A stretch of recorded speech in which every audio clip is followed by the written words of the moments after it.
channel say they don't like people. Jeremy shares about his life all the time. What They're the going off clip what he channel was says. that upset him?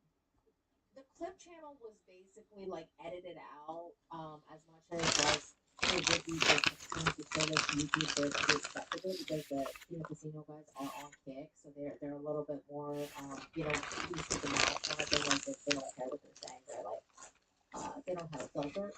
But so the editing guy was going around editing like some of the stuff basically so it becomes YouTube friendly.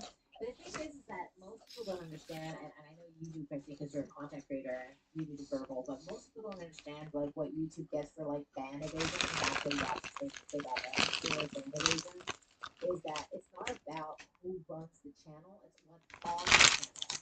So this is what. So she knows so far from what we've seen that the canvassing is taken down by Jeremy. Jeremy was going after me and going after other people and trying to take everyone down. She was informed of this and she is replying to it. She is acknowledging it.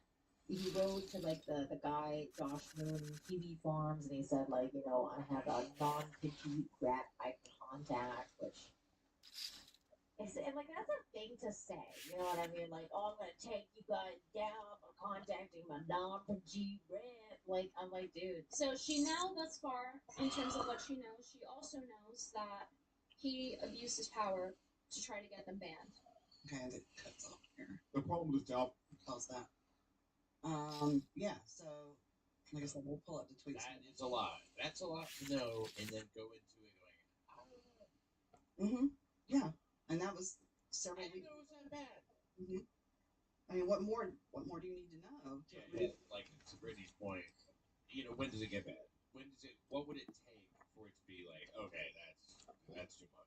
Well, and I know that Melanie's her friend, but it's like at that point you should know enough to say, you know what, this is probably not a good look for me right now, and I've got so many other things going on. I don't think I can handle basically taking the ball and running it down the field for the rest of the people that are, the targets right now. She literally took on all that stuff, and she should have been.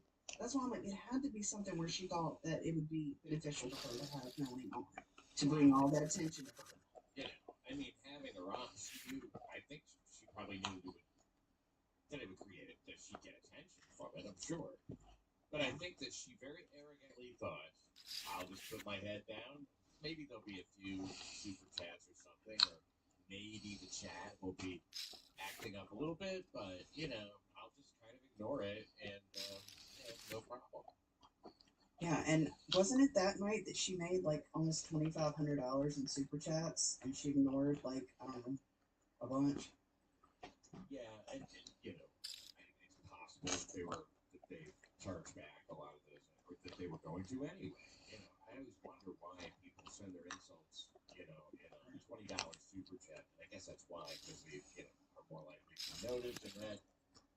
I don't know if that's the situation or not. I have no idea, but that's just something I've heard speculated. I think it was Sunday night anyway, but somebody I saw pulled up her playboard.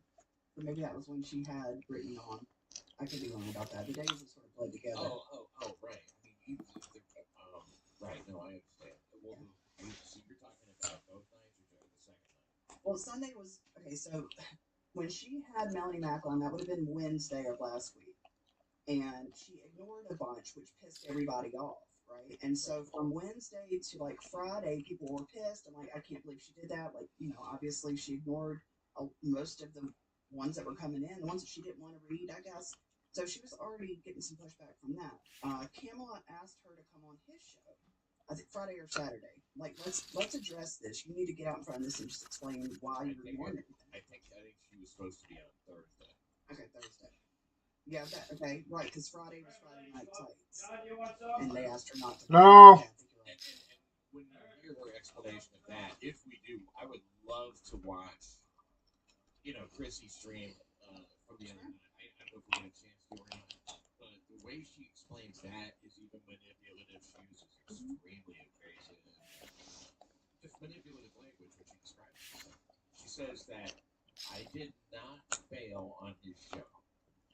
He always knew that I had a booked guest, which makes it sound as if that precludes her from doing the show. It doesn't.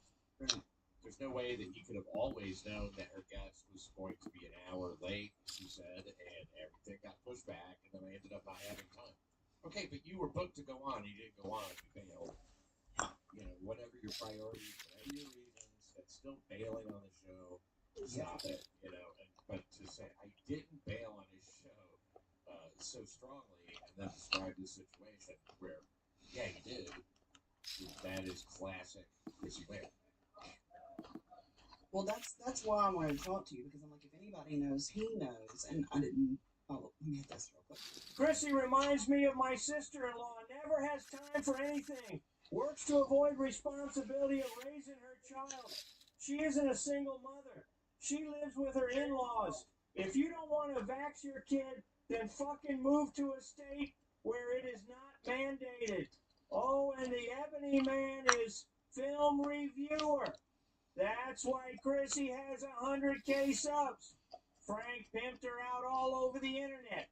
Porn stars, popular film critics, Nerdrotic, Film Threat, Tim Pool, etc., etc. She really has 100K subs, but that's off subbing because she was a guest or friend and has the same political takes. But I've come to the conclusion that during AmFest this year, these commentators saw something and saw the Christianity grift is a moneymaker. And when the fuck is she going to read all those super chats she got? Redheaded bitch. Not you, Haley. The fake redhead. Oh, Craig. Fry. Chrissy reminds me of my sister-in-law. Never has time for anything. Sorry. No, that one was a long one. Thank you, Ghost Crusaders. Yeah, like I said, we'll listen to part of what she had to say, because, you know, that pissed me off too. As you know, I have like 38 or maybe 39 children, and I still have a full-time job. I have time to stream. Thank you. Housework, etc. I don't like that, and I'll say this. I didn't have my parents to help me. Like, my kids don't have a set of grandparents on either side. Like, it was just me for a minute. You know, Looking in my direction, I'm very busy with my own. Oh, you love them. They're helpful. But no, it's just like, it's a different vibe that you have to get into. She's got a lot of help. She actually does have a lot of help to, you know. Look, I mean, the not having time thing is the biggest cop out. And look, I mean, mothers are people too. They know that that's going to work. You know, they know that people kind of revere that and respect that. And, you know, the stronger she says it, the more, you know, look, I'm sorry, my child is more important than the quartering drama. Sure. I mean, is your child more important than, I mean, this is diaper money, she says. Sure. As soon as the kid's out of diapers, boom, no more Chrissy Mayer, right? Mm-hmm. So toilet training is going to be a very bittersweet time for her, I'm sure. But I mean, it doesn't take that long to know about these things. She's on streams. They educated her funny right there. I agree. How long does it take to, you know, throw on your earbuds, listen to a show, and you got it, you know? And then she later mentioned this excuse. Her kid was in tears because she was so busy researching the quartering. Sorry, no, I can't hold you. Mommy has to research the quartering for this stupid thing. Like, that little bit of anger and that little bit of, like, you know, just the resentment over being called on all this stuff. Mm-hmm. And then all this research she had to do. Shut up. I mean, it's just a huge cop-out. Well, we have to sort of just, okay, so we know that she lives with Frank and then Frank's parents. At the very least, I don't know their whole, you know, who knows? Maybe Frank's got a side job. I don't know. But let's assume he doesn't. He's just like a producer. And Frank's got a job. Does he? Yeah. Okay, so it's just, point being, look, an hour, 2 hours tops, here and there, sprinkle it in, 30 minutes here, put your earbuds in when you're, whatever, folding the laundry and the baby's napping. It can be done. But it's like, yeah, you can't. Making sure that he's napping. That was one of the things that she listed. Making sure that he's napping. Where you have to stand at the doorway and like peek in like the whole time and watch him sleep. No, making sure he's napping. It's like I'm telling you. And again, it's how long? I mean, you spend more time researching than anybody. Crank it up on 2x speed and like watch everything. She never even do that. Yeah. She could listen to one person she actually respects. She goes. One person, what's this woman's name we were just watching? The Infinity Girl came to me saying one thing. Melanie said another. They canceled each other out. Really? His co-host said it was a nothing burger? Oh, okay, got it. Yeah, Right. She's the one to listen to. Right. And I understand, like, maybe she didn't want to, if she didn't want to involve herself in it, she could have just not had Melanie on and maybe wrote a little tweet or responded to somebody and would never have been involved in it. But she knew enough when she had Melanie on to understand what she was bringing on herself. And as far as the kid goes and all that, if it were me, kind of thing. Why? So that's his. Well, okay, they say for one that like she married a gay guy twice or something. Her first husband. I don't know anything about that. I don't care enough about her to look into it. The But I know. second guy seems pretty gay. Well, that's what they're saying. So I think that's what she's referring to when she says, lies about me. Also, they've said that, Jeremy makes her very uncomfortable whenever they're around each other, and that he's like crosses some boundaries and stuff. So she's like, oh, that's all, they're just lying about me, and don't even pay any attention to them. But it's like, But it's not a lie that he's got these channels, removed or whatever. I mean, just by saying, it's just a bunch of lies. Mm-hmm. So they've pissed. That's what I'm saying. Who accepts that? Well, they don't. That's what I'm saying. The people that are wanting answers and want somebody to be responsible for it, they're looking to Melanie, especially since the court rings dropped off of X and is no longer threatening people every day. And when she's not saying anything, they're watching for her to say something and figure out what she's going to do. And then Amy Worski is. That's the kindest description of PvP I've ever heard. Well, do you know that he watched a clip of me and Jackie and Nick Ricada at one point, and he thought I was Chrissy Mayer. And then he said, oh, no, that's a much younger, prettier, or something like that. She's way younger than Chrissy Mayer. That explains your kind description. Yeah, I wanted to give it back to Millie's points, right? Odie one. But this was from April the 4th on PPP's Twitter. It says the quartering and his bull are desperate to hide his bull's criminal history. They have flagged down our video exposing his domestic abuse issues and other criminal convictions. Jeremy Hambley of Wisconsin is scared to death of the truth coming out and will do anything to hide it. This is what started getting Jeremy to finally respond to some of the criticism and the questions and stuff, is when people started covering that he's a cuck, and that his wife and they have this is their lifestyle, and they found out who the cuck was because apparently he had like a Discord and the bull. Yeah, the bull. Oh, yeah, sorry, the bull. Found his name, in the Discord and tracked it down and all the things. So I guess I didn't get to see this video that was taken down. But it says, the Quartering's bull exposed criminal past, and Jeremy agrees to Caleb Hammer review. The Caleb Hammer review was a third party because Kino Casino had challenged Quartering to show the books. Like, we want to see your tax statements, and Jeremy invites Kino, who openly sex swings on the internet, into his home to hot tub with him and his wife. He wants the silence at any cost. Shoot, I need to do that. So there's that. But there was like so many other ones back to back. That was April the 4th. Okay. Since then a lot has happened. Okay, so that's that one. Here's Who was the bull, by the way? What was his name? Nick what? Ricada? No. I don't know his name. But again, like I said, I missed that one. I missed that video entirely.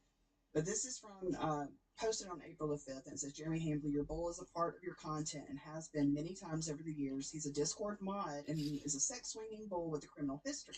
You bring up your wife constantly on your show, and you disrespect and disgrace her constantly. Stop crying. Also, if you're going to make these extraordinary claims of harassment, such as phone calls, threats, and packages, you need to provide proof. Otherwise, you're just a Jussie Smollett pity-seeking bitch. Get a grip. This is the internet, and put your big boy pants on. Check for poop dough. So it just says from the Quartering, if these clowns keep going after my friends and family just because they don't like me, totally fine. I will in fact take everything they have and never apologize for it. Psycho weirdos are messaging my wife, calling her phone. People are harassing my friends, roasting me, fine. They're used to me a line. I don't give a fuck what you say about me, but these psychos are harassing my family, my wife, and my friends. They have no rules, and starting today, neither do I.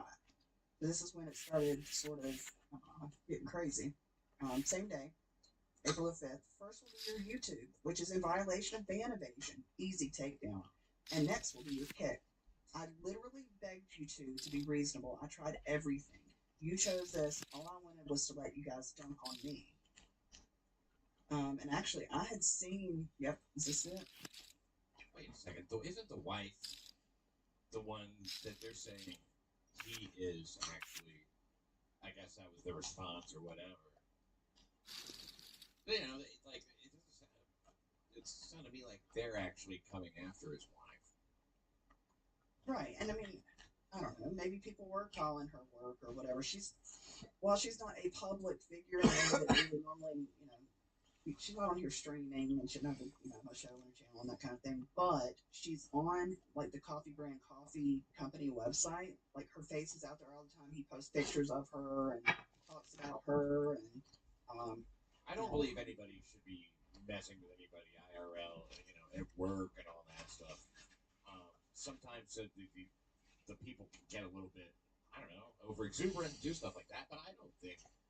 I mean, is there any proof of any of that? Or I don't have any or haven't seen any. I hate to hear it if that's happening, but it is another. It's one of those things people say when they want to justify something. How many times I'm getting death threats? Death threats? Really? Everybody's getting death threats? I don't think so. I mean, he didn't use that term, but it's an example. I'm trying to zoom in more. Back up.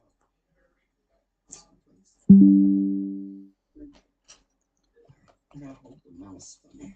Alright, so it says, yeah, I know, nobody likes a Randall, though. I still don't think they cross any red lines in modern era Kick or even YouTube. I'm just curious why this now, because they've been saying a lot about your relationship behavior with MM and Hannah Claire for months.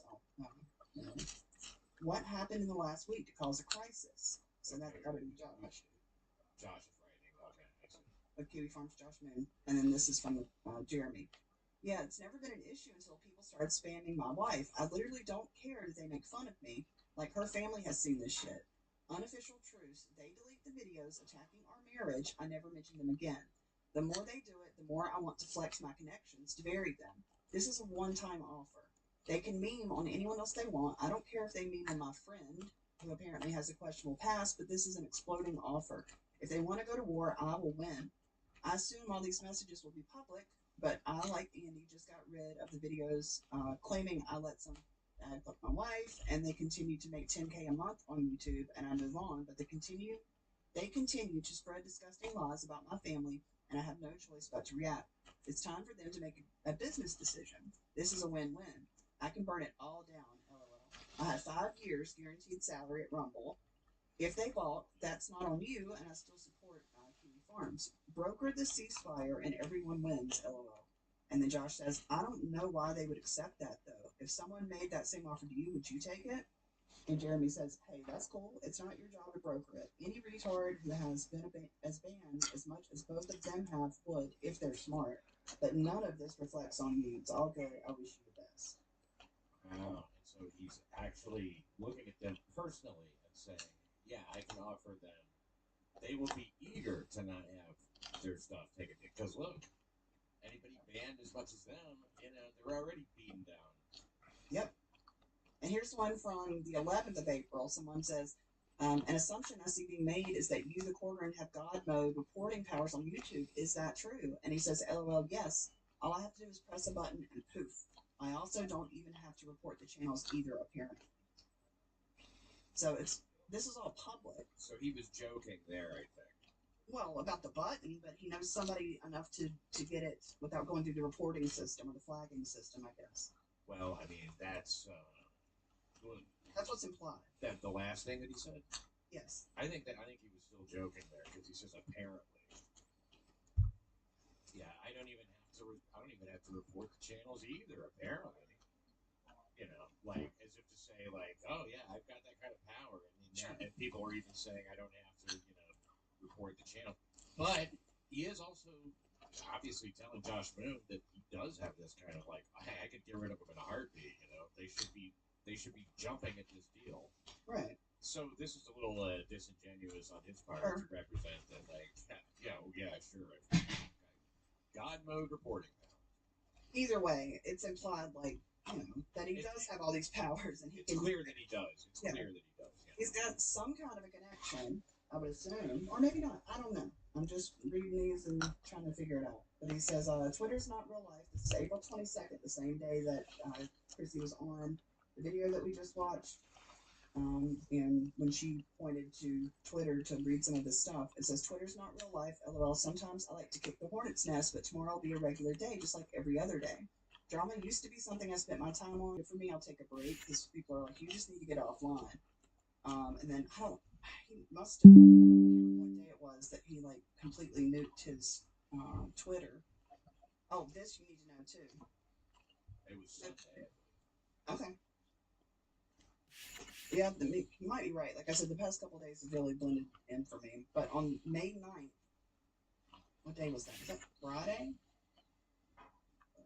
No, that was Saturday. Okay, so on Saturday, he comes on here and he says, every live stream I've ever done has now disappeared from YouTube, and my podcast channel with two friends seems to have been banned. I'm sure it's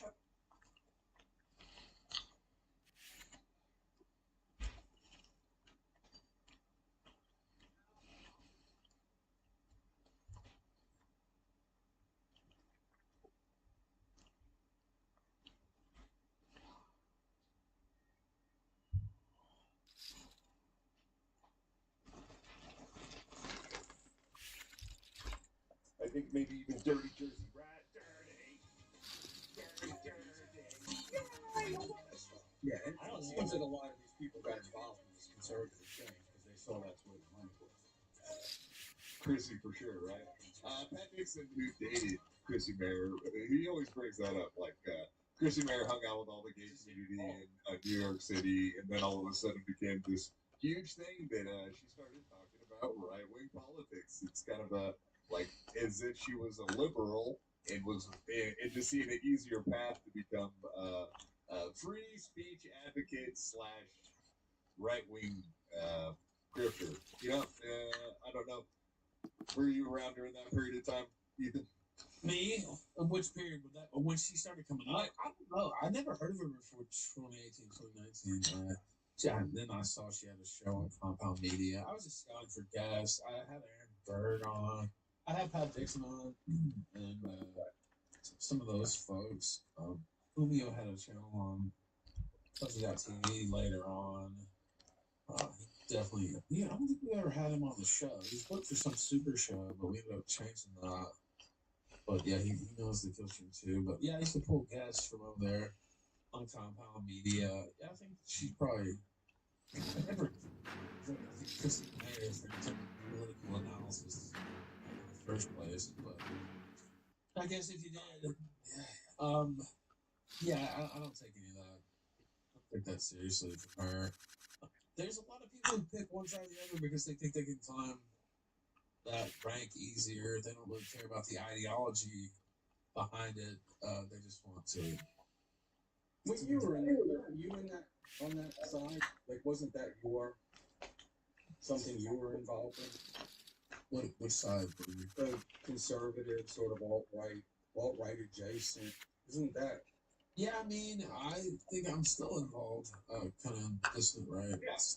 But yeah, I consider myself kind of just unaffiliated, or maybe just nationalist, or whatever you want to call it.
Bye.